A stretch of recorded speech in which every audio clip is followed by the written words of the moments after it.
Selamat malam semuanya. Kemarin terakhir sampai apa? Feed water. Oh, kondensat sistem ya.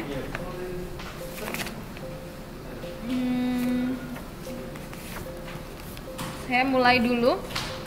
Udah tahu ya kemarin ya prosedurnya kenapa pertama kita harus circulating water system dulu, habis itu machinery auxiliary system, habis itu turbin, habis itu baru kondensat.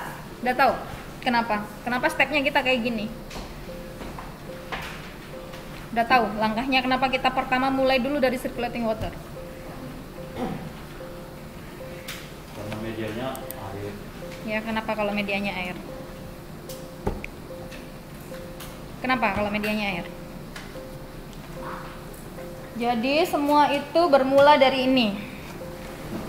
Siklus Rankine ya. Kalau kita di gas kita pakai Brayton cycle ya. Kalau ada yang di PLTG kita pakai Brayton cycle. Kalau kita pakai air atau perubahan fasa dari air ke gas dan sebaliknya dari gas kembali lagi menjadi air atau dari steam kembali lagi menjadi air, bukan gas ya, dari steam ke air atau air ke steam, kita pakai siklusnya Rankine. Jadi untuk siklus Rankine pertama ini ada pompa ya. Terus kita masuk ke boiler, di boiler dipanaskan sampai kemudian dia critical point, biasanya sampai ke sini dia. Jadi bukan cuma sampai di sini. Nah, di sini terjadi perubahan fasa ya. Dari air menjadi steam, menjadi uap untuk menggerakkan turbin.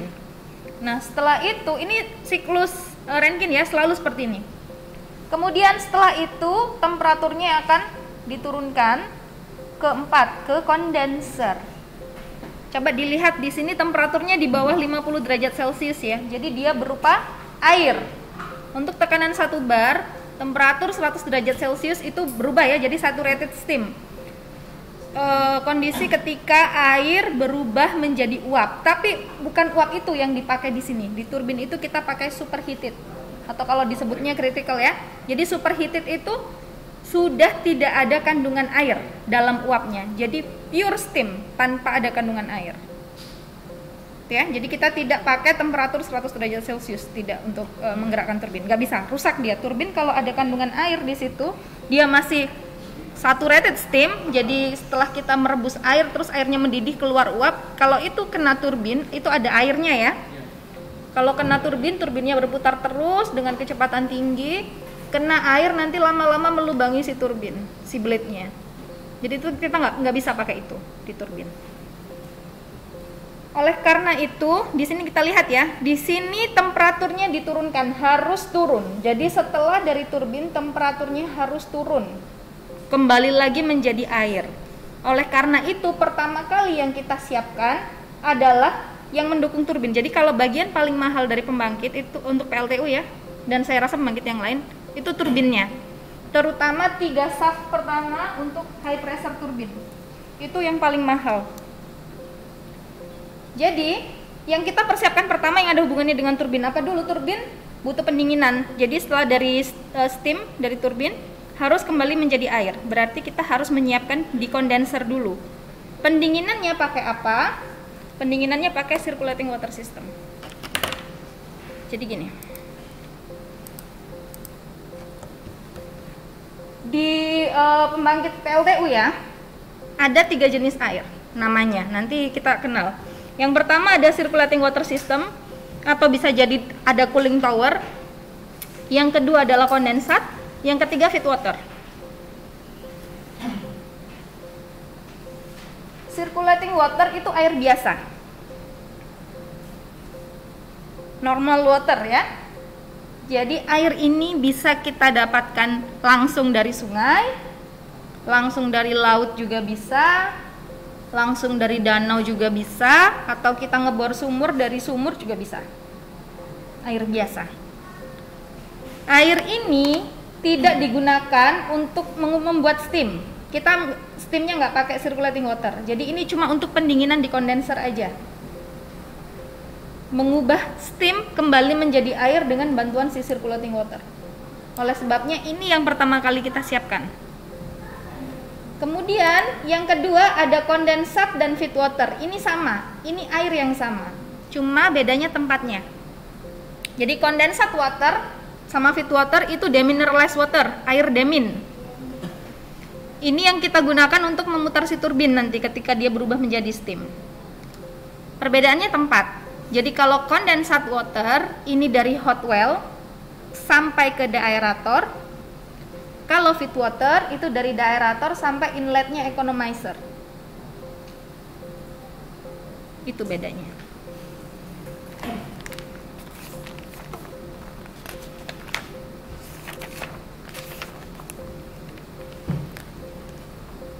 Kita kembali lagi ya ke siklusnya si Rankine. Karena siklus Rankine seperti ini, jadi ada perubahan fasa dari air menjadi uap, dari uap kembali lagi menjadi air. Oleh karena itu kita butuh kondenser. Ini tidak bisa kita hilangkan. Meskipun kenyataannya efisiensi mekanis pada PLTU itu rendah, jadi antara 30 paling bagus 40%, itu karena adanya kondenser. Jadi kita bayangkan ya, kita susah-susah manasin air, berubah menjadi steam. Kemudian ketika sudah jadi steam, kita paksa lagi dia menjadi air. Itu kan kita buang-buang energi ya. Jadi steam yang sudah kita dapatkan, kita buang begitu aja di kondenser. Itu kan rugi. Jadi kerugian loss terbesar sekitar 65% itu kerugian di pembangkit PLTU itu disebabkan karena adanya kondenser. Tapi ini harus, karena balik lagi di siklus Rankine, harus ada. Kemudian kita lihat lagi ini ya, jadi ini TS diagram. Kalau kemarin kita di termodinamik baru bahas PV diagram ya, jadi tekanan versus volume. Kalau di sini ada lagi satu grafik yang belum saya jelaskan, itu TS diagram, temperatur sama entropi. Entropi ini parameter yang susah untuk dilihat ya, dihitung bisa, tapi kalau dilihat agak susah. Entropi itu kalau di listrik ya, belajar listrik kan ya, kalau di listrik itu seperti daya reaktif. Jadi dia ada tapi tiada. Dan kalau dia positif berarti sebenarnya rugi di kita.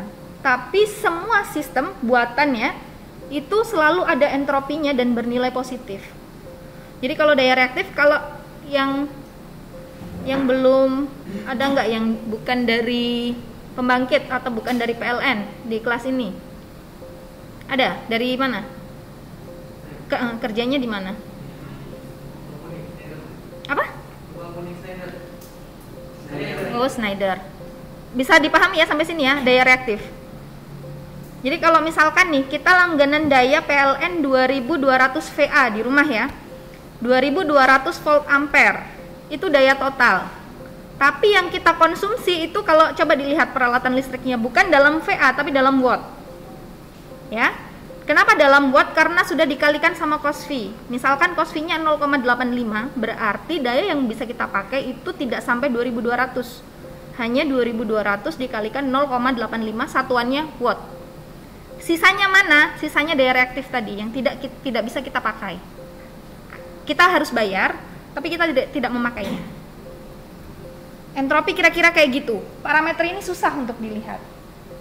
Berarti kita beralih ya, jadi tidak ke entropi, tapi kita cek yang temperatur yang satunya. Ini yang gampang dilihat temperatur. Luas area ini, jadi dari 1, 2, 3, 4, ini luas area di dalam ini adalah daya yang bisa kita hasilkan. Jadi ketika kita target 400 MW, ini kan pembangkitnya UTS-nya 400 MW. Ini area ini. Batasnya temperatur ya. Jadi ada temperatur atas, temperatur bawah. Kita bisa naikin ini sampai 1000 derajat Celcius misalkan. Jadi misalkan ini temperaturnya naik terus, otomatis daya yang kita hasilkan bisa lebih besar. Ya, setuju ya? Tetapi masalahnya apa? Kenapa kita nggak pakai 1000 derajat Celcius misalkan? Kalau di pembangkit itu paling sekitar 500 lah paling tinggi, 530-an di PLTU. Kenapa? Kita tidak pakai 1000 derajat Celcius aja. Iya betul. Jadi materialnya. Ini ELB belajar ilmu bahan nggak kemarin? Nggak ada. Enggak ya. Oke. Jadi kalau di ilmu bahan itu dijelaskan. Kalau untuk pembangkit, setahu saya ya, yang terakhir saya belajar itu material 2016. Saat itu material paling bagus untuk pembangkit, nama mereknya itu Inconel 700. itu tahan maksimum temperaturnya 700 derajat Celcius. Dia basisnya nikel, jadi nikel alloy, ada aluminium alloy, ada nikel alloy. Kalau untuk high temperatur biasanya kita pakai nikel alloy. Jadi pengotornya pakai nikel. Kemudian itu harganya mahal. Otomatis kalau dia pengotornya nikel, semakin banyak kandungan pengotor nikelnya bisa jadi semakin bagus. Tapi sebenarnya bukan hanya nikel aja parameternya. Jadi biasanya kalau nikel base alloy itu gabungan antara nikel dengan baja dan karbon. Itu yang penting. Karbon itu penting, harus ada juga karbonnya. Jadi dalam materialnya paling nikel, misalkan ini dirahasiakan sih ya, tergantung pabrikan. Misalkan nikelnya 0,2%, nanti karbonnya 4%. Sisanya baja atau besi, misalkan ferrum. Nanti kemudian metodenya dia pakai quenching misalkan. Jadi pertama dipanaskan suhu sangat tinggi, habis itu langsung diturunkan temperaturnya secara mendadak sampai terjadi material yang diinginkan. Itu pun tidak, karena dia harganya mahal, tidak mungkin dipakai di semua bagian di pembangkit. Seperti yang saya sebutkan tadi, bagian paling mahal di pembangkit itu di turbin, terutama di bagian high pressure turbin, terutama di bagian 3 shaft pertama. Jadi 3 urutan pertama turbin high pressure itu part yang paling mahal ada di situ harganya. Kalau untuk PLTU. Jadi tidak bisa dipakai di semua tempat. Otomatis kita susah mencapai temperatur itu. Makanya kalau di high pressure turbin biasanya dibatasin paling 500-an derajat Celcius, 530-an. Kalau nuklir lebih rendah lagi dari itu temperaturnya kalau PLTN. Kemudian berarti kita bisa menaikkan ini ya temperaturnya, tapi dibatasi material. Cara kedua, kalau kita mau naikin daya dari siklus ini aja ya, dari siklus Rankine, temperatur yang bawah bisa kita turunkan. Kalau temperaturnya turun di sini, otomatis luas areanya semakin besar ya. Berarti daya yang didapatkan juga bisa lebih besar. Tapi ini pun terbatas. Karena apa? Ketika air itu temperaturnya 0 derajat Celcius dan dia tekanannya 1 bar, dia jadi es. Kalau dia jadi es, dia nggak bisa mengalir, freezing. Berarti kita harus panaskan. Kalau kita panaskan, kita preheat, otomatis kita butuh energi. Jadi nggak worth it. Jadi ini bisa kita turunkan temperaturnya, tapi hanya sampai limit tertentu aja.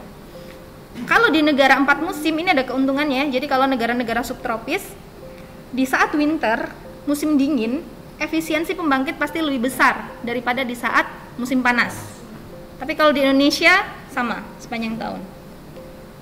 Tapi kalau di sini, bentar ya. Ini temperaturnya dijaga sekitar 20 derajat Celcius lah. Atau mungkin sampai 20 sampai 30 derajat Celcius kita jaga. Ya, itu juga salah satu upaya untuk ini, menjaga agar efisiensi tetap bagus. Nggak bagus juga sih, 30-an persen lah efisiensi PLTU, gitu ya.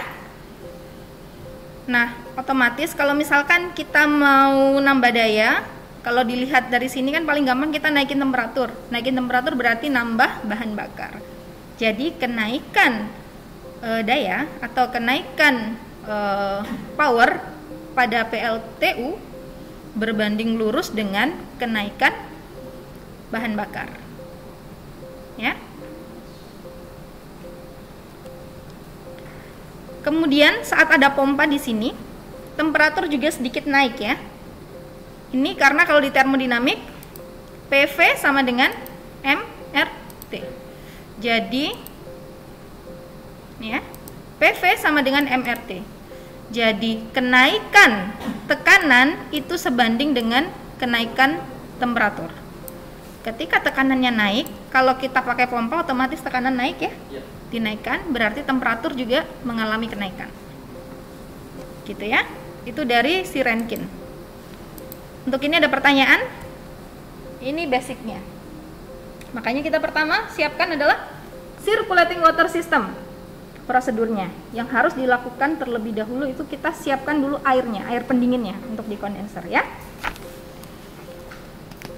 Setelah itu baru kita siapkan miscellaneous auxiliary system. Ini penting juga. Jadi sistem itu bekerja, kalau pembangkit itu kan kompleks ya. Jadi ada misalkan kita punya kompresor, kemudian kita punya motor, itu kan kita harus siapkan. Jadi pompa air, kemudian kompresor kita harus siapkan kan. Nah ini disiapkan juga di awal. Halaman 4 ya, miscellaneous auxiliary system kita harus siapkan. Jadi setelah kita prepare si cooling water, si circulating water atau cooling tower, kita siapkan miscellaneous auxiliary system. Kemudian setelah itu baru kita siapkan si turbin. Tapi untuk menyiapkan turbin, pertama kali yang harus dilakukan adalah apa dulu kira-kira? Si turbin apa yang harus kita siapkan dulu? Awal nih, kita belum mulai apapun. Verifikasi dengan pola. Loop ya, jadi pelumasan. Penting ya, pelumasan ya. Kalau kita mau memutar sesuatu, rotasi tinggi, kalau nggak ada pelumasan gimana? Nggak ada, misalkan punya mobilnya nggak ada olinya, terus jalan gimana? Ya, makanya penting sekali kalau bicara turbin awal jangan bilang turbinnya dinyalakan, nggak bisa. Harus step pertama adalah lubricationnya dulu diurusin. Makanya loop oil, makanya di turbin ini turbin auxiliaries lihat tuh, semua ini loop oil yang disiapkan. Loop oil pressure dicek, oil pumpnya dicek karena pompa jadi pakai pompa minyak berarti pompanya juga dicek. Jadi ini di sini kita menyiapkan si loop oilnya, pelumasannya kita siapkan. Ya, penting ini, penting. Kemudian selain oil pump, kita juga menyiapkan generator. Kenapa kita menyiapkan generator? Karena satu shaft ya, turbin dan generator satu shaft. Kalau kita menyiapkan turbin aja, generatornya nggak kita siapkan itu nggak bisa. Ya, jadi generatornya juga kita siapkan. Apa yang kita siapkan di generator? Kita siapkan seal oilnya. Sebenarnya nggak seal oil sih, dia pakai hidrogen. Jadi pelindungnya itu pakai hidrogen kalau di PLTU ya. Makanya nomor 18 itu kita menyiapkan verify generator hydrogen side difference. Nah, itu kita nyiapkan hidrogennya ya. Sampai 25 itu hidrogen masih dipersiapkan. Habis itu kita menyiapkan juga turning gear. Jadi kalau sistem Amerika dia pakai turning gear. Kalau sistem Eropa kayak Jerman dia pakai minyak. Kalau OTS ini Simgenix di Amerika punya, jadi dia pakai turning gear. Turning gear ini untuk mencegah metal to metal kontak ya.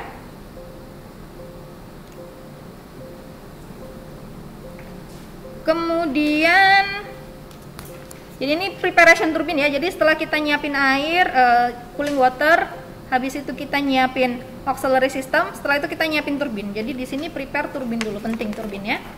Baru setelah itu kita menyiapkan si kondensat. Ya, kondensat itu tadi ya. Jadi kondensat itu air air yang apa itu namanya, demin. Jadi air demin dari setelah hot well sampai ke deaerator. Ya. Hot well itu di bawahnya kondenser. Jadi ini adalah steam, habis itu kita dinginkan steamnya dengan bantuan air dari luar ya, dengan bantuan cooling water. Setelah itu steamnya berubah nih, berubah jadi air lagi. Nah ini ditampung di hot well namanya. Nah kalau dari sini sampai ke deaerator nanti itu kita sebut sebagai kondensat. Ada nggak ya gambarnya ya?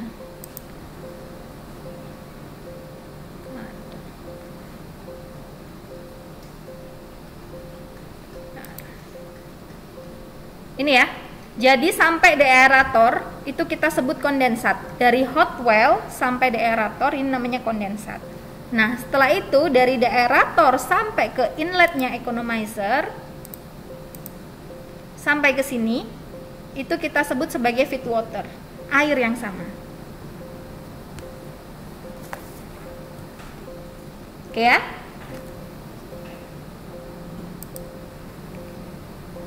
Kemudian apalagi yang penting ya? sudah. Nih ya, jadi kalau untuk kontrol pembangkit sebenarnya yang kita kontrol itu 4 dengan berbagai macam, misalkan kita kontrolnya governor valve-nya misalkan, tapi sebenarnya basic yang kita kontrol adalah 4. Bahan bakar, ini udara ya, kemudian ini feed water, airnya tadi, air demin, kemudian sama turbine valve, ini governor valve itu tadi, bukaan governor valve, ini di sini ya, ini kita belum masuk ke governor valve tapi saya jelasin aja.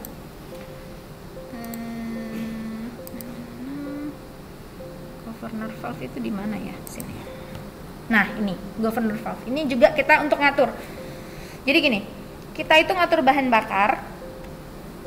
Kita ngatur beban, itu bisa langsung tadi ekuivalen dengan ngatur bahan bakar ya, langsung naikin temperatur. Atau yang kedua, kalau steamnya udah cukup, ini biasanya governor valve nggak kita buka langsung 100%. Kita buka pelan-pelan, naikin pelan-pelan. Jadi ada valve ke turbin yang kita bisa setting bukaannya. Bukaan apa? Bukaan steamnya. Jadi kita ngatur berapa banyak steam yang masuk ke turbin. Itu pakai governor valve. Dari sini otomatis semakin banyak jumlah steam yang masuk ke turbin, semakin besar daya yang kita dapatkan ya. Kalau tidak semua steamnya masuk ke turbin, berarti dayanya nggak maksimal gitu ya. Nah, pengaturan itu pakai governor valve namanya. Jadi di sini ada pilihannya, ada turbin follow, ada boiler follow, atau turbin manual dan boiler manual. Maksudnya gimana? Kalau kita klik, kalau kita pilih turbin manual, berarti kita ngatur governor valve-nya manual. Kita yang ngeset sendiri pakai filling. Tapi kalau terus boiler ngikutin, jadi bahan bakar ngikutin. Misalkan nih saya set 77 bukaannya. Kemudian kalau saya set turbin manual, ini bukan 77, berarti boiler ngikuti. Kalau bahan bakar kurang, dia otomatis nambah sendiri bahan bakarnya. Atau sebaliknya, kalau saya set boiler manual, berarti saya ngatur bahan bakar. Governor valve-nya berarti auto ngikutin. Gitu. Bisa dipahami ya? Jadi ini indikator untuk pengaturan pembangkit. Jadi governor valve, bahan bakar, kemudian lainnya adalah udara dan airnya, feed water. Gitu ya.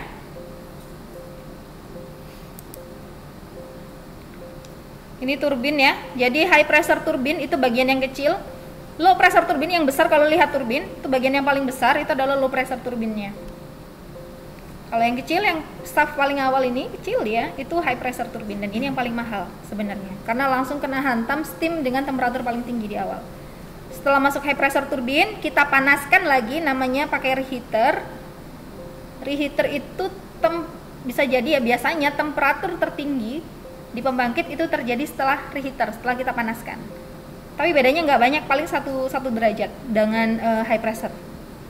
Jadi dari sini steamnya sudah turun temperaturnya, kita panaskan lagi dengan reheater, baru kita masuk ke intermediate pressure turbin, baru setelah itu ke low pressure turbin. Nah, steam yang sudah tidak bisa dipakai lagi di low pressure turbin, kita larikan ke condenser. Tapi untuk penghematan biasanya ya, jadi untuk meningkatkan efisiensi, tidak semua steam dari low pressure turbin langsung ke condenser semua. Dipakai sebagian, misalkan untuk preheat bahan bakar atau untuk udara yang panas, kan kita perlu udara perlu dipanaskan. Nah, biasanya kita pakai steam ini yang pakai low pressure steam. Jadi kita manfaatkan dia biar tidak semuanya terbuang sia-sia di kondenser gitu ya. Oke, kita lanjut aja kalau gitu. Baca dulu dari nomor 8 sampai 18 dari condensate system ya.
Sudah?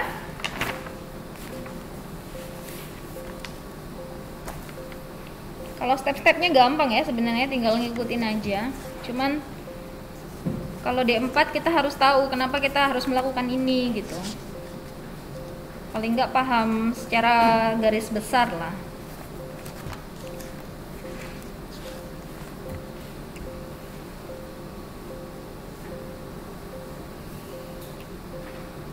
Oh ya, nanti kalau misalkan udah mulai running ya, saran yang kanan atas itu jadi boiler and gas overview ya, yang kanan atas selalu. Terus yang kanan bawah itu instructor, untuk instructor. Yang kiri bawah itu main menu, yang atas kiri atas itu bisa alarm, bisa grafik. Tren ya, tren atau grafik. Ini kalau udah running itu penting. Kalau boiler and gas overview-nya jangan di close. Karena kita lihat parameter ROC di situ, lihat drum levelnya di situ, lihat tekanan di situ, lihat temperatur di situ, semua di situ. Penting.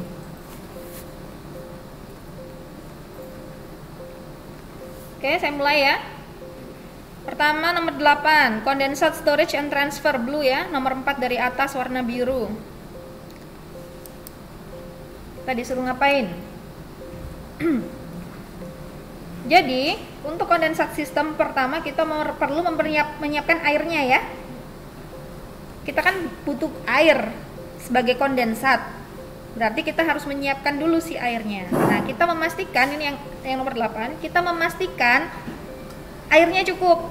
Jadi kita punya tangki nih, punya storage nih, levelnya sekarang 62,5 ya. Nah kita harus menaikkan dia levelnya itu di atas 75%. Berarti kita menambahkan air. Menambahkannya di mana? Di instructor ya. Di instructor, kemudian condensate system.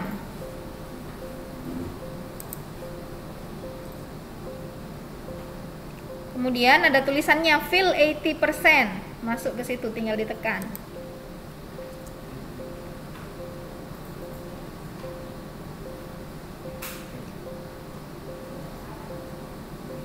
Masuk ke instructor. Sebelahnya main menu. Ya, instructor, condensate system. Kemudian kita isi tangkinya fill 80%. Itu ada tulisannya, ada fill 4%, fill 60%, fill 30%. Kita isi 80% ya. Di atas 75%. Ya. Masuk ke yang 80 ya? Iya, klik aja 80 dan 80 kan sekarang levelnya. Ya. Condensate system. Ya. Isi airnya, ini kan baru 62 nih. Kita isi 80. 80. Ya.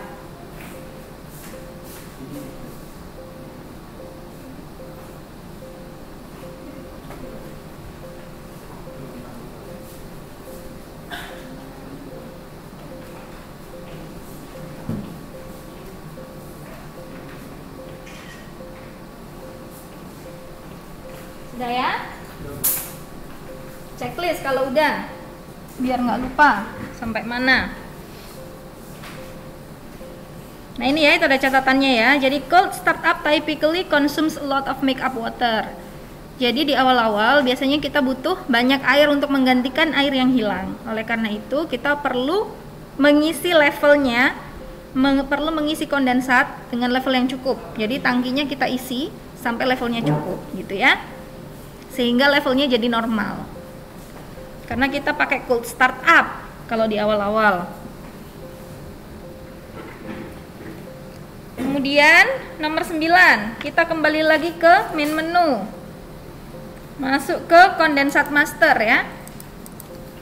Kondensat master nomor 2 dari atas, warna biru. Ya itu kondensat master warna biru, ya. Sekarang kita adjust or verify kondensat normal makeup. Kita cek ya, set pointnya 0, udah 0 kan? Berarti udah checklist. Set pointnya udah 0, kita checklist. Sekarang yang nomor 10, kita pindahkan ke auto ya. Kondensat normal makeup kita autokan ya. Satu dulu, pelan-pelan. Kemudian udah di checklist, dibaca pelan-pelan instruksinya ya. Kemudian nomor 11, adjust or verify kondensat emergency makeup controller. Nah, ini emergency makeup controller to approximately -3 cm bias ya. Jadi biasnya kita ubah ke -3.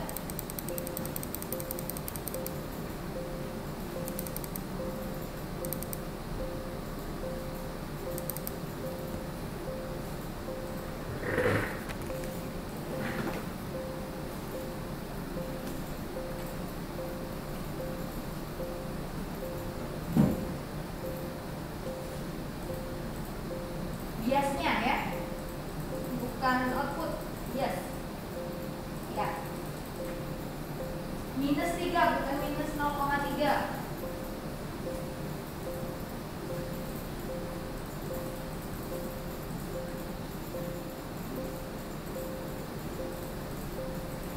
-3 Ini Bu. ya, diubah ke -3. Klik aja kanan itu.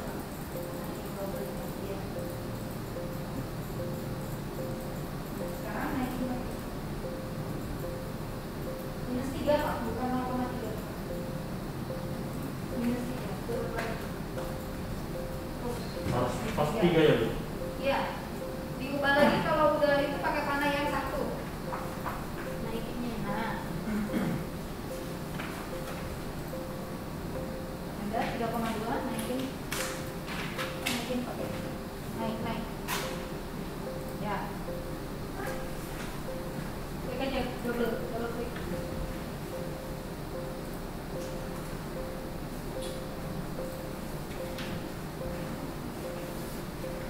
Ya. Kemudian apa yang dia minta, jangan lupa di checklist. Setelah itu kita pindahkan dia ke auto ya, nomor 12. Kalau sudah biasnya -3, kita pindah ke auto. Nah ini ya. Jadi ini make up water. Make up water itu digunakan untuk menggantikan air yang hilang. Teorinya dari siklus Rankine itu tidak ada air yang hilang karena apa? Air yang kita ubah menjadi steam akan kembali semuanya menjadi air. Tapi pada kenyataannya selalu ada air yang hilang. Oleh karena itu kita pakai sistem make up untuk menggantikan air yang hilang. Ini controller untuk menggantikan. Jadi kalau air ada yang hilang kita gantikan dengan ini. Sistem ini penting. Tahu penting gimana? Kita punya emergency.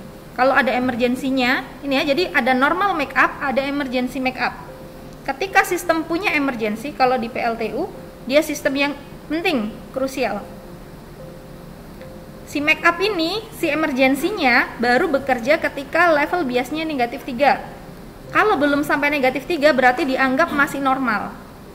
Tapi kalau sudah nyampe -3, oh berarti normal make up-nya gagal bekerja. Oleh karena itu sekarang emergency make up-nya yang bekerja. Gitu kira-kira ya.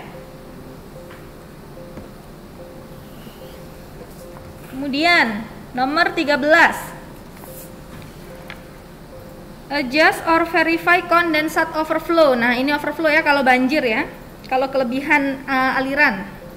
Kita set poinnya di 6 ya.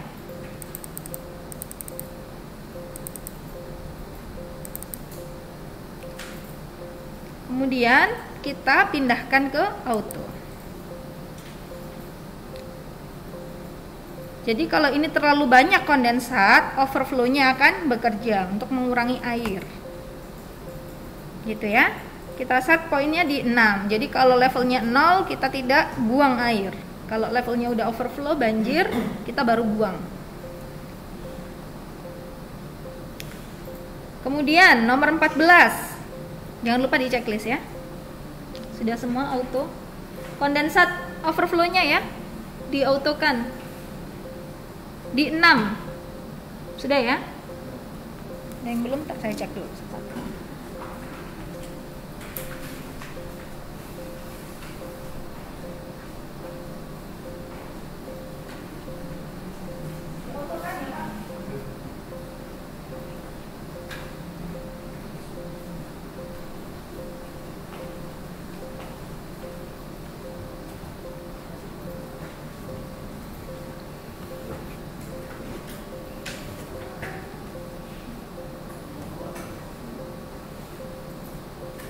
Oke.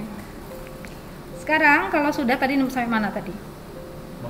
Nomor 14 ya. Baru mulai 14 kan sekarang ya? Iya. Jadi sekarang masuk ke condensate storage and transfer, berarti ke main menu lagi ya. Condensate storage and transfer nomor 4 dari atas, warna biru. Main menu condensate storage and transfer.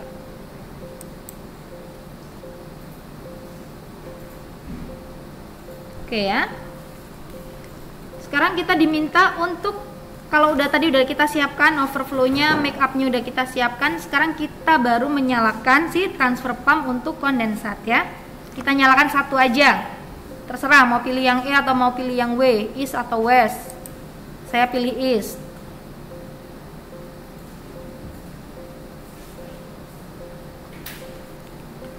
Kalau sudah, simpan ya sebagai kondensat transfer.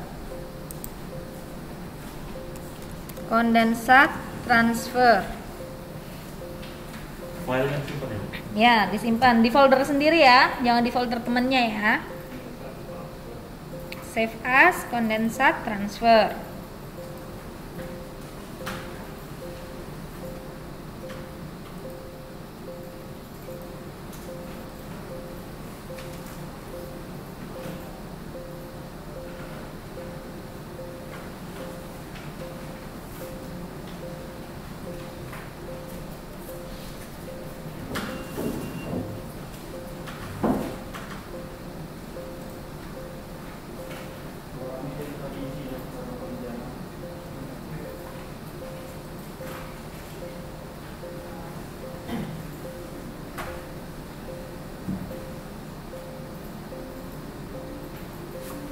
Kondensat transfer.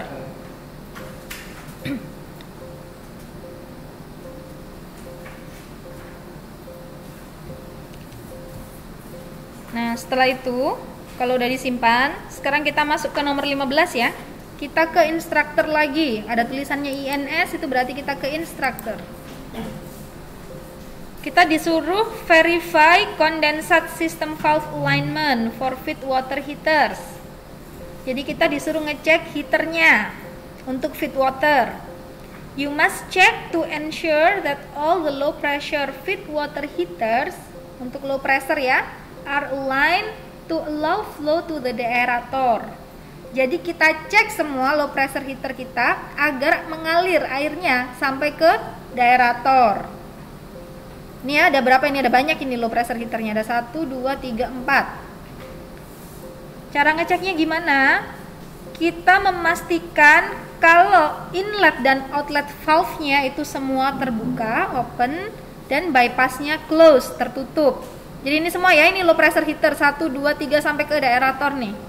Dari sini sampai ke deaerator. Ini low pressure heater semuanya.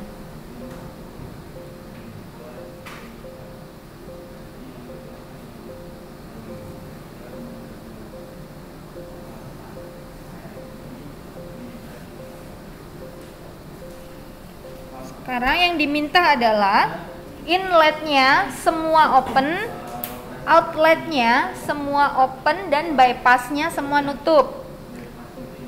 Kalau mau ngecek, diklik aja valve-nya ya. Jadi lihat-lihat ke depan deh. Nih, kalau mau ngecek. Misalkan saya klik ini ya di M9, punya low pressure heater ini. Kelihatan ya, ini inlet valve, punya low pressure heater 1. Dia udah open ya. Nah. Jadi ini merah ya. Kalau merah itu udah open. Jadi ini inletnya udah open, ini outletnya juga udah open, udah merah ya. Kalau merah berarti open, bypassnya harus nutup. Nih bypassnya hijau nih.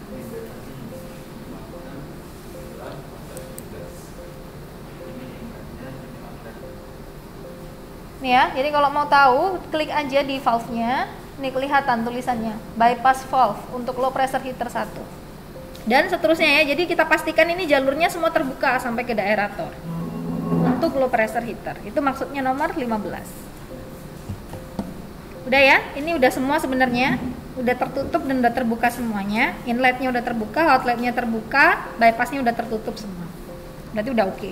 Kita cuma ngecek.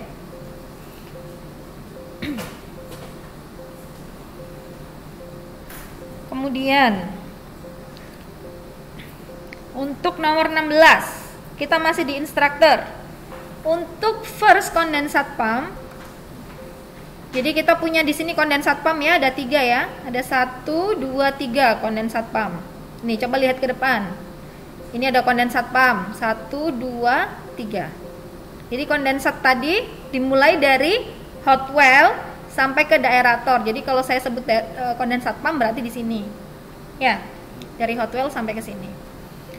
Kemudian sekarang kita punya banyak nih ya, pompanya ada 3. Kita disuruh satu aja. Jadi nomor 16, for the first condensate pump to be started, operator's choice, throttle the discharge valve approximately to 20%. Jadi kita throttle valve-nya satu aja, tergantung kita mau pilih yang mana. Misalkan saya di sini nih pompa 3 ya. Kalau saya klik pompa di pompa 3, ini kelihatan di sini namanya. Nih, condensate pump C. Kalau yang P3. Kalau yang pompa kedua, saya klik, ini condensate pump B. Kalau yang P1 saya klik, ini condensate pump A. Nah, ini sekarang terserah mau pilih yang mana. Ini ya. Saya klik satu nih. Nah, di sini di pompanya. Kelihatan condensate pump A di sini ya. Sekarang saya mau pakai valve-nya untuk condensate pump C. Berarti yang paling kiri ya, ini. Berarti yang saya atur adalah valve-nya untuk di pump C. Berarti saya klik yang M3. Nih ya, saya pilih klik M3. Nah, sekarang kalian bebas mau pakai yang pompa 2 atau pompa 1 bebas. Yang penting satu aja. Dan diingat ya nama pompanya. Kemudian yang perlu saya lakukan adalah mengatur bukaannya di 20%. Kalau di sini kan ini 100%. Saya atur dulu di 20%. Jadi saya close dulu. Tekan C. Coba lihat depan. Nih ya, tekan C. Sampai dia turun mendekati 20, baru saya tekan panah atas bawah gantian ya. Ini turun sendiri. Nanti kalau udah mendekati 20 nih saya geser-geser nih. Nah ya, udah 20.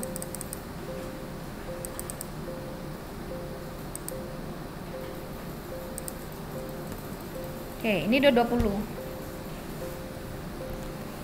Coba.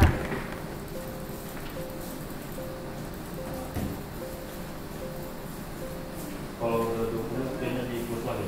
Nggak perlu. Ini kalau ini kamu close, nanti dia makin turun. Kita nggak pakai panah aja. Jadi panah itu sekaligus menghentikan.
Oke, sudah?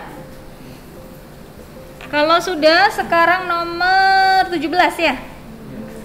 Jangan lupa di checklist ya tadi yang udah dilakukan ya, dicentang semuanya. Sekarang nomor 17 kita masuk ke kondensat pump yang warna biru ya, nomor 3 dari atas.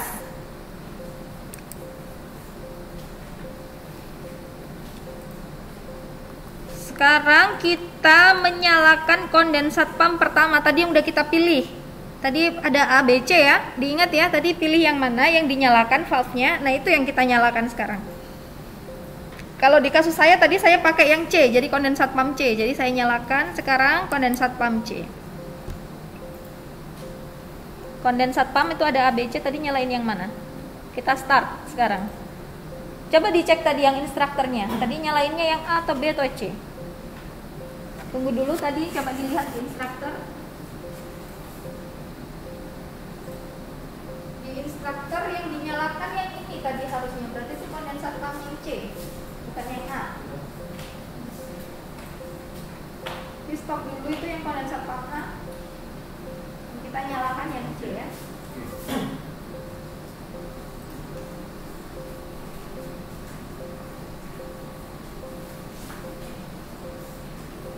Sebaiknya ini ya, sebelah sini instruktur jadi biar kelihatan, sebelah sana baru menu. Ya, jadi ini untuk instruktur.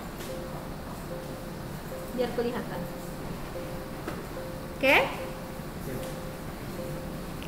Kalau sudah, sekarang kita kembali ke instruktur ya, nomor 18. Kita tunggu. Jadi after the condensate pump has run for about 1 to 2 minutes, open the condensate pump discharge valve to 100%. Jadi kalau condensate pumpnya tadi yang kita nyalakan sudah berjalan sekitar 1 sampai 2 menit, baru kita open lagi nih si valve-nya sampai 100%. Kita tunggu dulu ya, 1 sampai 2 menit. Ini simulatornya real time ya, jadi ini beneran dipakai di pembangkit di Amerika sana. Saya lupa nama pembangkitnya apa kemarin dibilang.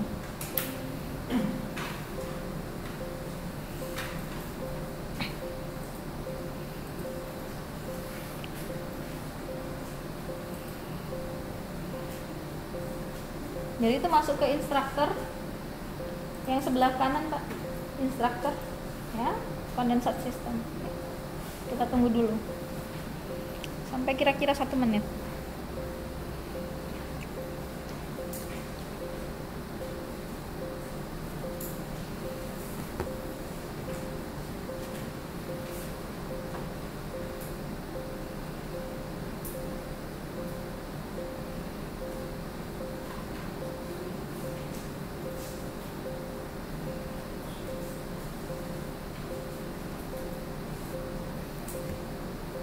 Oke ya, punya saya sudah 1 menit, jadi sekarang saya open lagi nih valve-nya, bypass valve-nya saya open ke 100%. Yang tadi 20%, sekarang saya open jadi 100%.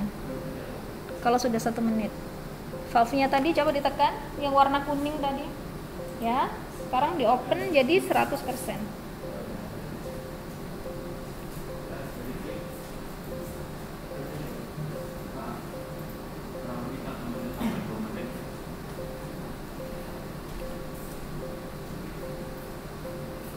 Sekarang disimpan ya, save as filling DA, filling deaerator, filling deaerator.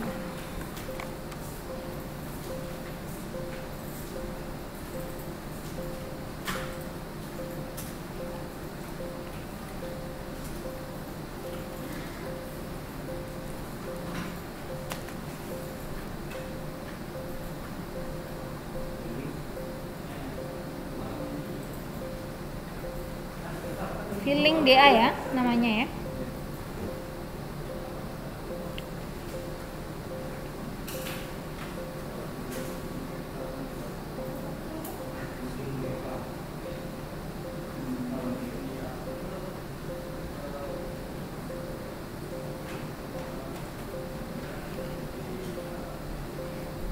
Nah ini ada tujuannya ya. Kenapa kita isi pertama setting 20 dulu, baru kita nyalakan pompa. Habis itu pompa nunggu 1-2 menit, baru kita isi 100%. Jadi ini ada alasannya. Untuk startup, kita ngisi di aerator itu pelan-pelan, nggak bisa langsung 100%. Alasannya apa? Pertama, kita monitor hot well kita. Jadi level di hot well kan harus dijaga. Kita nggak boleh ngisi di aerator terlalu cepat, karena kalau di aerator diisi terlalu cepat, level hot well turunnya juga cepat. Efeknya apa ke pompa? Pompanya jadi berkerak. Nah itu yang kita hindari. Makanya kita setting ngisi pertama 20% dulu, baru setelah itu 1-2 menit kita fullin dia di 100%. Gitu ya. Kenapa? Hot well, level air di hot well.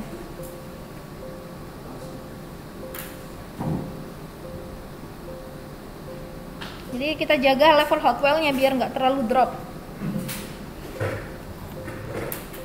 Jadi pengaturan air itu penting ya, parameter penting di pembangkit. Makanya kita prepare sampai 3 jenis air ya namanya ya. Ada feed water, kondensat, sama cooling water atau circulating water. Selain bahan bakar, governor valve,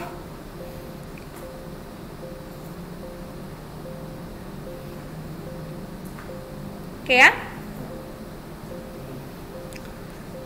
Setelah itu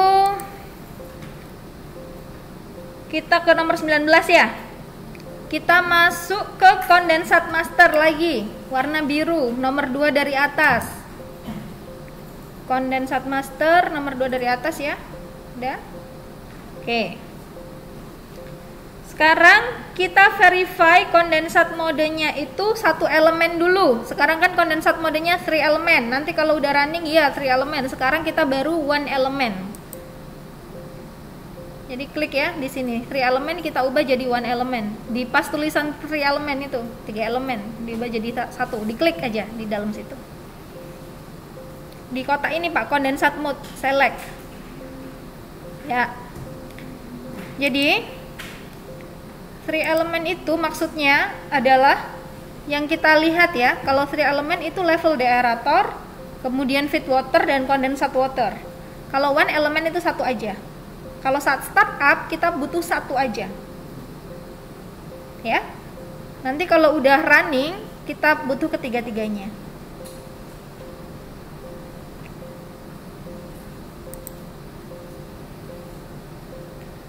Oke ya, checklist jangan lupa.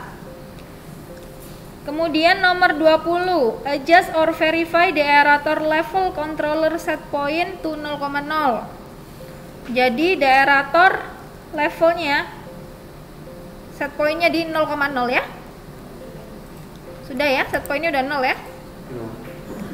Kalau udah, sekarang kita cek outputnya untuk the aerator level udah di 0 ya. Nomor 21, adjust the aerator level controller outputnya ke 0. Sudah ya. Berarti sekarang kalau sudah 0 dua-duanya, set point dan outputnya sudah 0, kita autokan. Yang atas Pak, the aerator level. Set pointnya 0, outputnya 0. Set pointnya udah 0, outputnya 0, kita auto. Nah sekarang kita simpan lagi. Save as polisher. Polisher.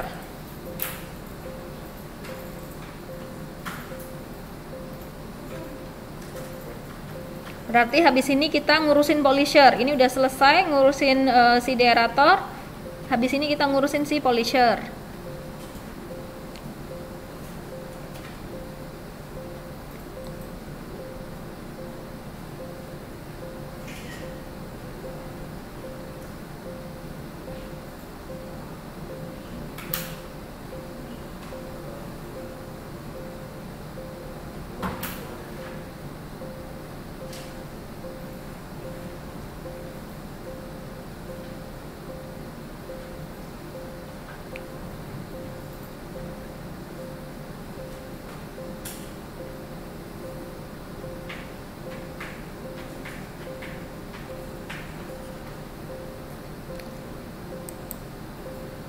Oke ya. Kalau sudah, sekarang kita masuk ke polisher berarti. Jadi polisher itu kalau di instructor ini ya, kelihatan ya ada polisher unit. Polisher ini cost-nya gede, tapi harus ada kalau di PLTU. Tujuannya apa? Dia membuang pengotor. Jadi gini, ini sebenarnya di sini kan kondensat ya. Jadi air yang sudah di demineralize atau air yang sudah dihilangkan mineralnya. Kalau air sudah dihilangkan mineralnya, teorinya dia nggak membentuk kerak. Tapi pada kenyataannya masih ada. Makanya kita hilangkan dengan si polisher. Jadi untuk menghilangkan sisa mineral. Kemudian yang kedua adalah udara atau gas yang terbentuk. Jadi kita mau di sini air aja. Yang mengalir kondensat itu yang kita mau adalah air. Kita nggak mau ada udara, kita nggak mau ada gas, kita nggak mau ada pengotor yang lain. Murni air itu yang kita inginkan. Makanya kita hilangkan pengotor itu dengan polisher. Ini mahal, tapi harus ada. Kenapa kita nggak mau ada udara? Kaitannya salah satunya dengan heat transfer. Jadi air dan udara atau air and water ya, kalau bahasa Inggrisnya air itu jadi air jadi water, air jadi udara gitu ya.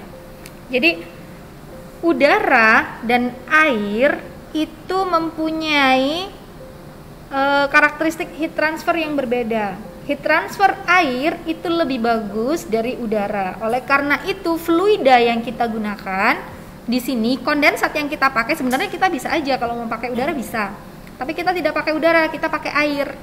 Salah satunya karena heat transfernya lebih baik. Selain itu volumenya juga lebih kecil. Jadi untuk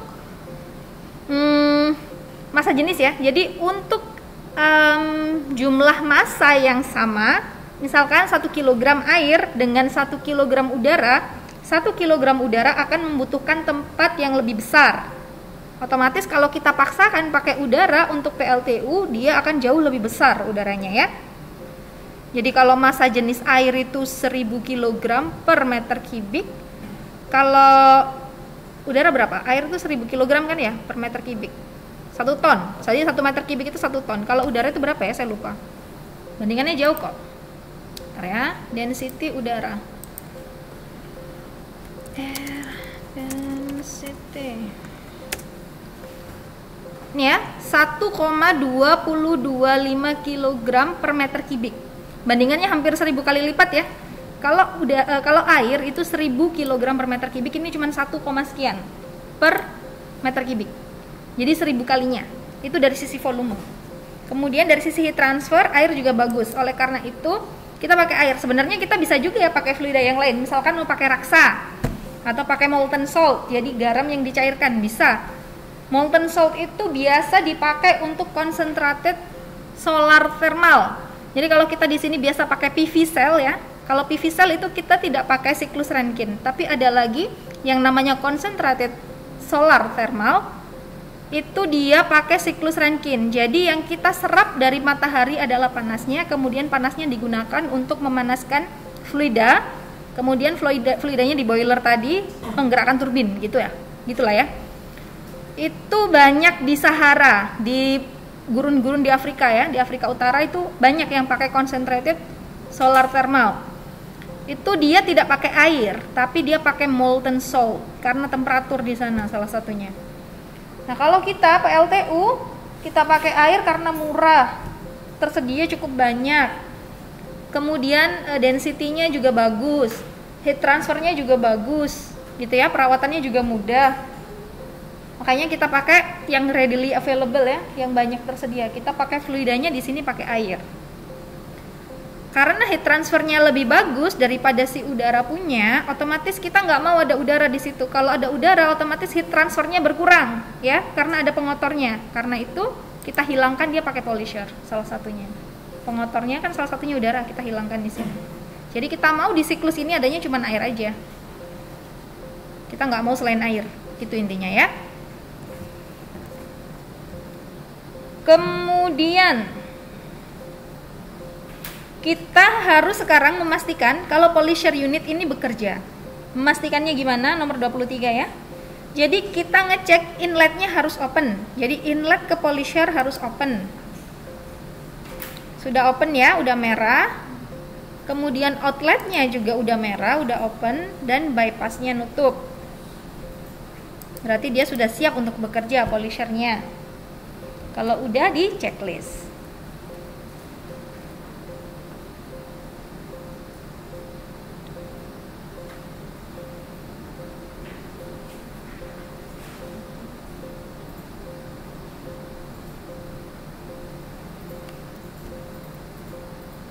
Kemudian nomor 24. Kita kembali lagi ke kondensat master ya. Jadi adjust the aerator emergency overflow tadi di kondensat master, jadi di warna biru kondensat master yang ada 3 elemen tadi ya. Kita set sekarang untuk emergency overflow, berarti kalau ada emergency berarti dia sistem yang penting ya. Jadi di aerator emergency overflow ini juga penting. Kita set poinnya ke 5 ya. Sekarang masih 0, kita set ke 5.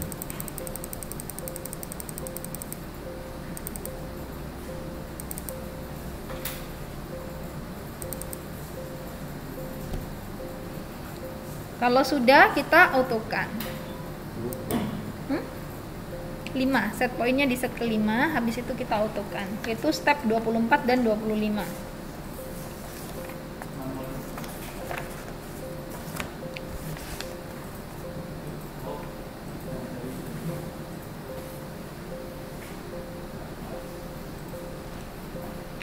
Kalau sudah, kita simpan ya. Save as gen seal steam, generator seal steam. Berarti habis ini kita prepare generator seal steam. Turbinnya juga otomatis. Jadi kalau seal steam kita prepare untuk turbin ya. Oh ya, tadi yang saya lupa bilang, selain lubrication oil kalau di turbin kita juga prepare seal-nya. Itu ya depan ya, save as itu gen seal steam. Buat set off lagi gue. Kenapa? Buat set off lagi. Iya, save as generator. Jadi sering-sering nyimpan. Tujuannya apa? Nanti kalau ada step yang salah, kan kelihatan tuh nanti kalau udah running, kalau salah itu biasanya langsung trip. Ya, lama-lama trip kan, cepet trip kan. Nah, biasanya kita perlu tahu kita tadi salahnya di mana ya kira-kira ya. Kalau kita nggak banyak nyimpen, kita ngulangi step berikutnya trip lagi. Gitu. Jadi sering-sering nyimpan tujuannya itu. Kalau ada step yang salah, kita bisa perbaiki.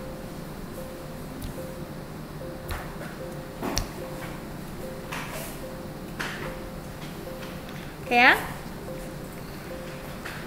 Jadi di turbin, selain kita perlu menyiapkan lubrication, kita juga perlu menyiapkan seal-nya. Seal-nya dia pakai steam, pakai uap.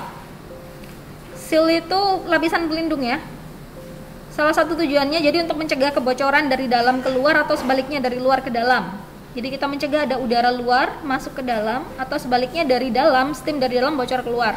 Bayangin kalau itu steamnya 500 derajat Celcius. Gak ada seal-nya, dia bocor keluar, di luar ada operator, langsung mati ya operatornya ya.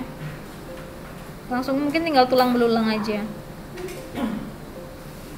Gitu ya. Jadi kita perlu, penting, seal-nya perlu. Jadi seal-nya di sini pakai steam ya. Jadi pelindungnya dia pakai steam, pakai uap. Oke, halaman 8 ya, nomor 1.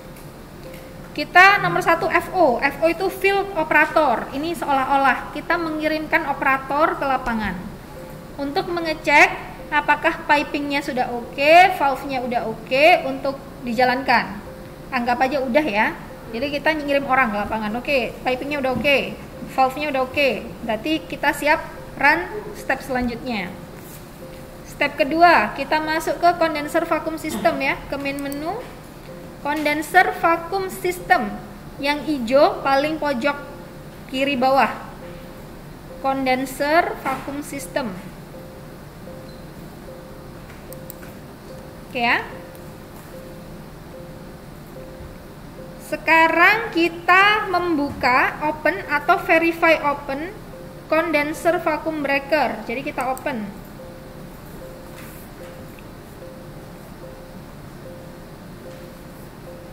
Di open vacuum breakernya.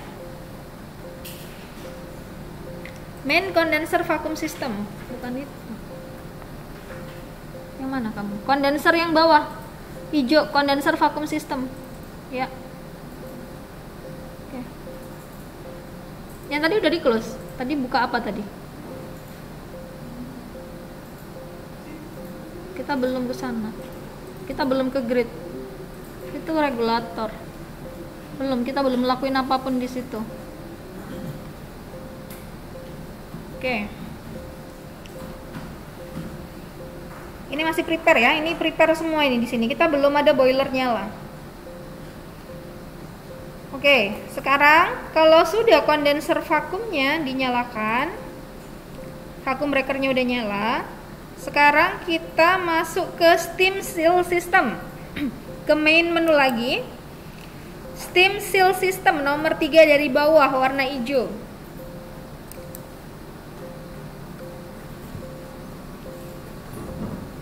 Sekarang kita membuka steamnya dari auxiliary steam. Jadi kita open yang paling bawah nih, gland steam supply from auxiliary steam, kita buka. Jadi ini adalah uap ya. Jadi awal-awal pembangkit kita belum diapa-apain, itu belum ada supply steam ya. Jadi belum ada steam yang terbentuk di awal-awal. Karena belum ada steam yang terbentuk, kita butuh tetap steamnya untuk apa? Untuk pemanasan misalkan salah satunya. Kita ambil dari luar, entah dari mana terserah. Yang penting kita ambil dulu dari luar, steam dari luar. Pertama kita belum punya steam nih, tapi kita butuh steamnya untuk pemanasan. Jadi kita ngambil dari luar. Kemudian setelah ini di open, setelah itu naik ke atasnya. Kita open gland steam supply from main steam.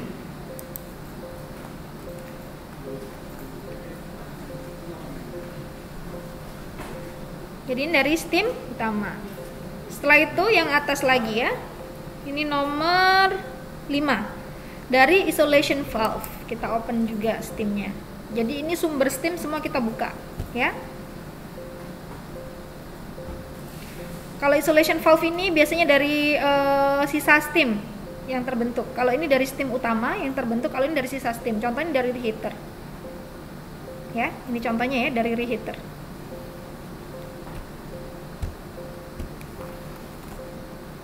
Oke. Setelah itu nomor 6. Kita menyalakan satu kondenser blowernya. Ini ya, ada 2 ya. Ada yang ini, ada yang north, ada yang south, ada yang utara, ada yang selatan. Kita buka salah satu.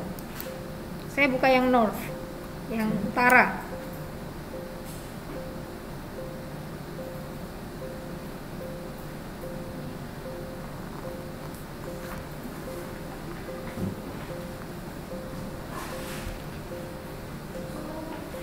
Kalau sudah, kita ke nomor 7 ya. Jadi masuk lagi ke main menu, ke condenser vacuum system.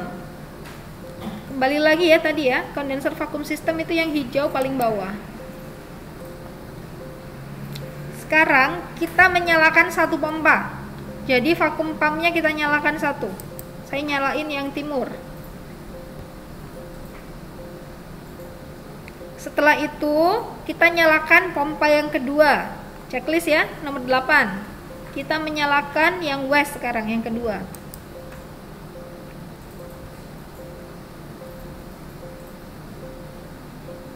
Oke.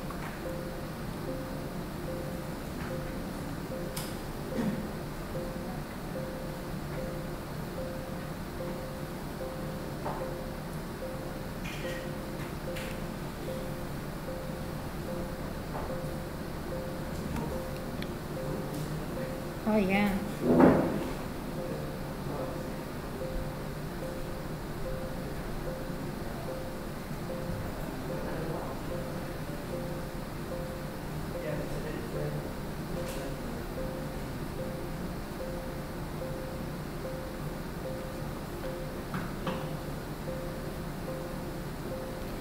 Oke, saya jelaskan ini dulu ya tentang bahan bakar ya.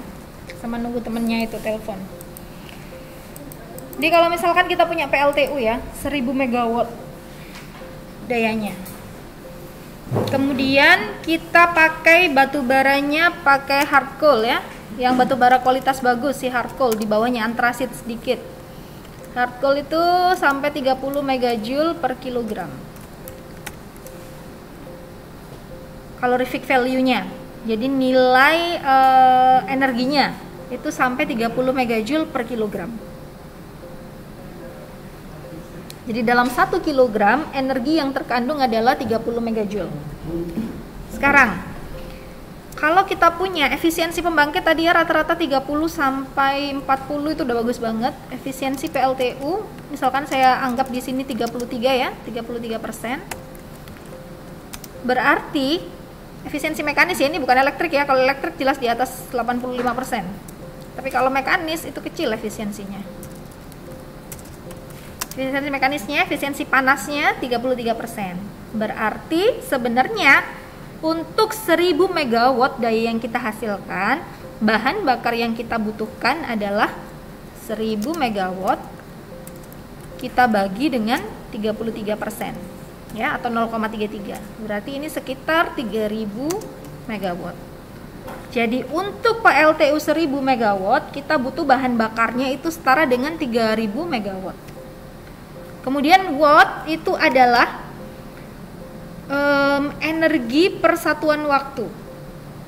Jadi kalau konversi energi, kalau di termo kemarin ada, kalau mau lihat, jadi dari gaya, dari tekanan, gaya, kemudian sampai ke daya, power, di atasnya daya, sebelum daya itu adalah joule. Jadi 3000 megawatt itu akan setara dengan 3000 megajoule per second dalam satuan waktu, ya. Jadi ini jumlah energi yang dibutuhkan dari batu bara. Sekarang kalau batu baranya kita punya 30 megajoule per kilogram, berarti berapa batu bara yang dibutuhkan? Batu bara yang dibutuhkan berarti 3000 megajoule per second saya bagi dengan 30 megajoule per kilogram. Berarti yang kita butuhkan ada 100 kg per second. Jadi dalam waktu 1 detik saya butuh 100 kg batu bara. Kualitas bagus. Untuk pembangkit PLTU 1000 megawatt ya. Kalau 1 jam gimana? Berarti dalam 1 jam 100 kg saya kalikan dengan 3600. Berapa itu? 360.000 kilogram ya, atau 360 ton batu bara per jam. Satu lori untuk apa itu, kereta api gerbong ya, satu gerbong itu kira-kira bisa memuat 20 ton. Jadi kita butuh sekitar 18 sampai sekitar 20 lori atau gerbong batu bara per jam. Bisa dibayangkan ya. Jadi setiap jam ada 18 sampai 20 gerbong batu bara yang masuk ke pembangkit setiap jam. Ini kalau kita pakai hard coal yang kualitas bagus. Kalau kita pakai kualitas jelek gimana? Banyak pembangkit di Indonesia PLTU-nya pakai lignit. Lignit itu calorific value-nya dari 7, sekitar 7 megajoule per kilogram. Berarti seperempatnya si hard coal. Berarti saya butuh per jamnya kalau saya pakai lignit kira-kira sampai dengan 80 gerbong. Mana ini sampai ini ya. Sampai 80 gerbong per jam untuk lignit. Kesimpulannya apa? Sekarang gini, kalau saya transportasikan di Pulau Jawa ya, Pulau Jawa itu panjangnya sekitar 1000 km. Dari ujung itu Banyuwangi, ujung timur sampai ke ujung barat, ujung kulon atau Jakarta misalkan ya. Itu 1000 km. Apakah worth it? Apakah untung kalau saya transportasikan 80 gerbong per jam? Lignit dari ujung ke ujung. Enggak ya, enggak untung ya, karena biaya transportasinya juga mahal. Oleh karena itu biasanya kalau pakai lignit kemungkinan pembangkitnya akan berada dekat dengan tambangnya yang pertama. Atau yang kedua dia berada dekat dengan laut atau aliran sungai yang besar. Karena kalau ini transportasi pakai tongkang bisa murah kalau pakai tongkang ya. Makanya kalau PLTU besar yang pakai lignit, contoh di Python itu biasanya ada di tepi laut.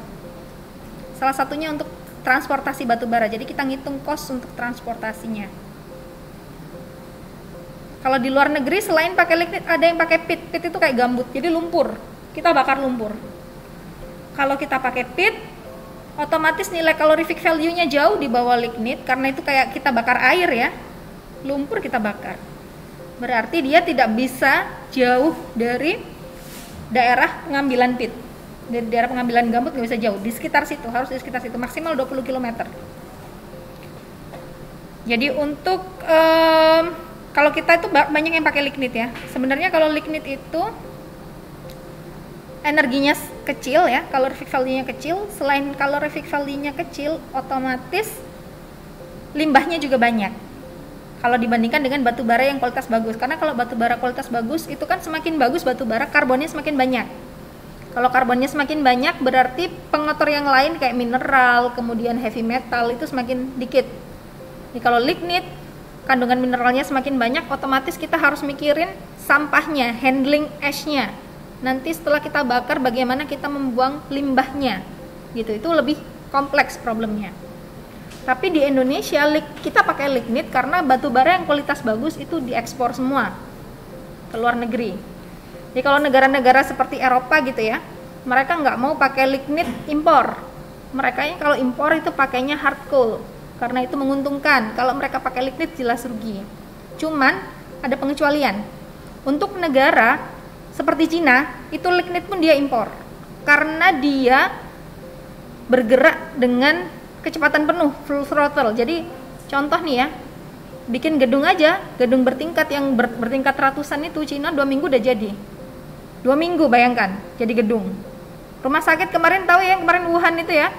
Jadi dalam waktu berapa lama? Ya, segituan. Jadi dia full pace, bergeraknya sangat cepat. Karena itu dia butuh energi yang sangat banyak sehingga dia akhirnya ya udah deh lignit saya impor aja nggak apa-apa, yang penting saya punya bahan bakar. Makanya dia ekspansi cepat ya. Dia buka tambang banyak di negara-negara lain, terutama negara berkembang ya. Kalau negara maju jelas nggak mau dia kan. Jadi tambangnya Cina. Negara-negara berkembang sama negara miskin deh yang disasar karena dia butuh bahan baku banyak. Kalau industrinya nggak punya bahan baku nggak mungkin dia bisa bergerak. Makanya kayak dia ekspansi ke Indonesia, negara-negara Asia Tenggara ya. Negara tetangganya semua pada protes. Vietnam itu teman saya orang Vietnam protes terus karena ekspansi Cina. Kemudian juga di Afrika tuh korban yang paling parah. Jadi kalau mau lihat itu YouTube-nya tentang banyak tuh, tapi bahasa Inggris ya, tentang ekspansi gila-gilaan Cina di Afrika. Semua tambang itu sekarang udah Cina semua di Afrika itu, rata-rata, terutama daerah Afrika Barat, Afrika Barat lah terutama yang banyak. Gitu ya. Jadi pengecualian untuk Cina, lignit juga diekspor sama Cina, diimpor sorry. Tapi kalau negara-negara lain dia nggak ngekspor lignit, nggak ngimpor lignit karena nilai kalorinya rendah, gitu ya. Oke, kita lanjut ke yang tadi. Sampai mana tadi saya lupa. Nomor 9. Belum, 9 belum. Oke, sekarang 9 ya. Jadi setelah kita buka tadi waste condenser vacuum pump, sekarang kita tutup vacuum breakernya.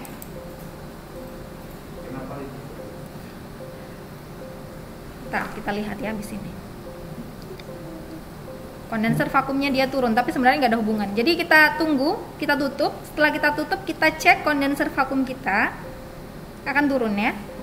Setelah dia di bawah 0,9, kita matikan satu pompa ini. Habis ini saya jelaskan.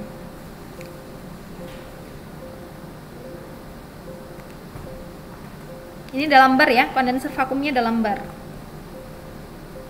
Kita tunggu sampai di bawah 0,9.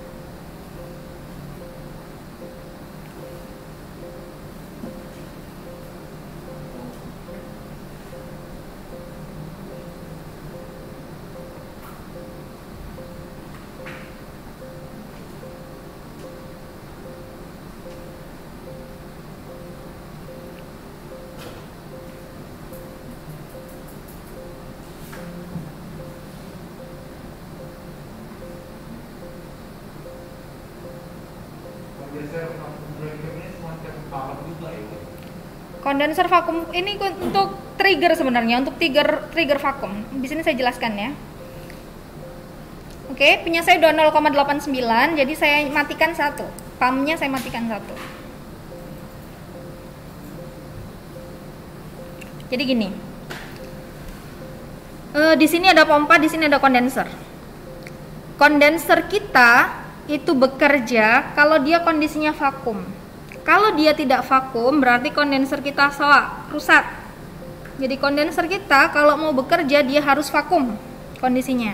Tetapi prosedur tadi yang kita lakukan bukan untuk membuat vakum, meskipun ini turun. Meskipun tekanan di sini turun, tapi dia bukan untuk membuat vakum. Jangan salah ya. Di sini digunakan hanya untuk membuang pengotor seperti udara, gas, dan kawan-kawan. Jadi dari kondenser kita kan maunya ada air aja, kita nggak mau ada yang lain. Jadi udara itu dibuang dengan pompa ini. Kemudian awal-awal kita buka dua-duanya nih. Tetapi setelah dia stabil, kita nyalain satu aja untuk efisiensi. Karena pompa ini kan dayanya besar ya. Jadi kalau kita nyalain terus rugi. Makanya kalau sudah ditutup ini kita nyalain satu. Nah sekarang balik lagi ke kondenser. Kalau dia vakumnya bukan karena proses tadi, kondenser itu vakum karena perubahan fasa.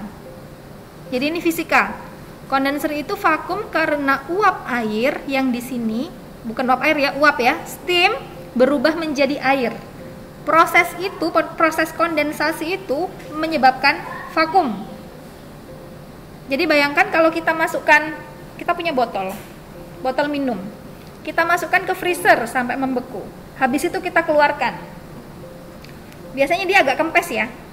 Jadi ada perubahan, ada sedikit kempes, ada sedikit menyusut. Itu yang sebenarnya terjadi di sini. Jadi steam tadi menempati volume yang besar, habis itu dipaksa masuk ke kondenser dan dipaksa didinginkan.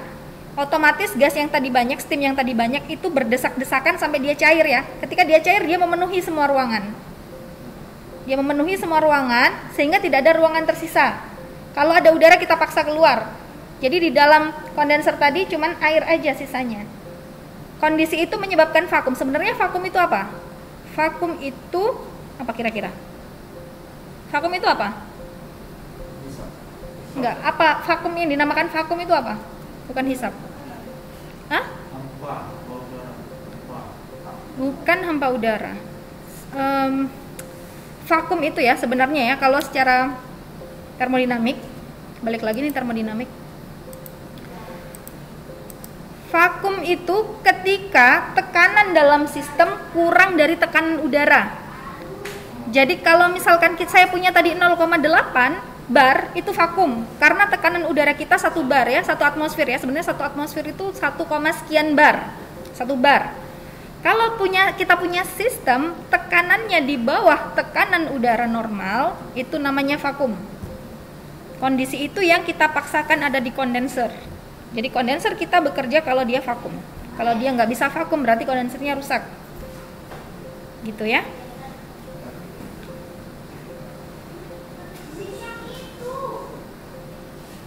Kalau misalkan contoh lain nih ya, contoh lain vakum gimana ya? Misalkan kita punya sebuah sistem nih, sistemnya vakum. Salah satu tujuannya ya, tapi bukan di kondenser ya. Salah satu tujuannya vakum itu terutama misalkan kita tidak ingin ada ledakan, tidak ingin ada explosion.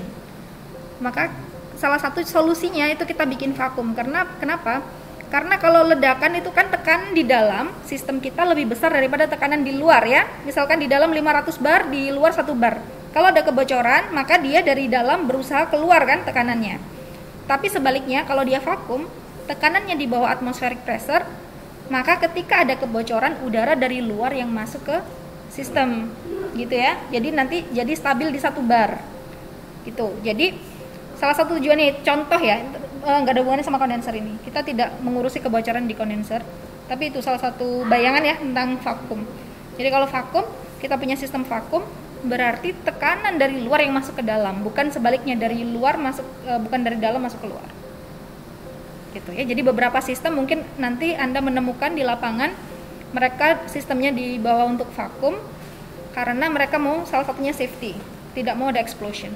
Contoh ya, biasanya kalau handling sesuatu yang berbahaya, misalkan gas yang mudah terbakar seperti hidrogen misalkan atau apa, terserah. Gitu ya. Oke, sampai sini kuliahnya. Jangan lupa disimpan ya. Jadi save as feed water system. Nanti sama Pak Arif Dwito masuk ke feed water system ya. Feed water system. Nah, berarti ini kondensat udah selesai. Nanti next step kita masuknya ke feed water ya, nanti sama Pak Arif. Masih ingat tadi feed water dari mana? Dari deaerator hingga ke inletnya economizer. Economizer itu dekat sama boiler.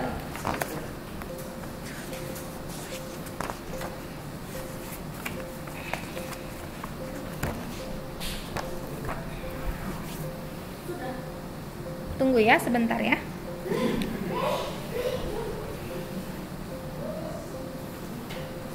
Itu ya. Oh ya, saya mau jelasin lagi satu nanti di main menu ya, nanti kalau udah mulai running. Ini kita perlu boiler and flue gas overview. Ini nggak boleh ditutup nanti kalau udah running, terutama kalau kita naikin beban. Misalkan dari 300 MW lari ke 400 itu kritikal ya. Jadi kalau apa yang perlu diamati parameternya ini, pertama drum level. Jadi level air. Kalau level airnya nanti sampai minus 5 misalkan ya, kita jaga ini di 0, stabil di sekitar 0 lah, mungkin sampai 3 masih oke. Tapi kalau dia udah turun nih, dari misalkan minus 5, itu cepet dia nanti sampai turun terus, langsung kalau dia udah habis airnya, cepet itu, hitungan detik atau 1 menit bahkan. Setelah itu langsung trip dia. Jadi kita jaga pertama drum level itu, oleh karena itu ini boiler ini, view ini harus ada di kanan atas ya, nanti kalau udah jalan. Kemudian parameter kedua nanti kita lihat apinya. Contoh ya, bentar saya cek.